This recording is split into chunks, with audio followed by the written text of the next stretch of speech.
নমস্কার বন্ধুরা, কেমন আছো সবাই? আশা করি ভালো আছো। দেখো আমার বাগানের নতুন সদস্য,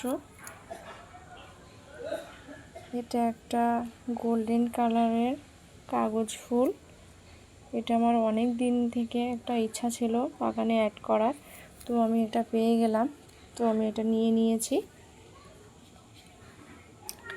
আর একটা দেখো, আর একটা নিয়েছি, এটা এই যে এই কালারটা, এই যে এই কালারটা। এতে এখনও কচ ছাড়ছে অনেক, একটাই ডাল আছে, তো এটা এবছর নিয়ে এলাম, কাল সন্ধ্যাবেলা নিয়ে এসেছি গাছটা। তো গাছটা কেমন হয়েছে জানিও। ভালো থেকো সবাই, সুস্থ থেকো।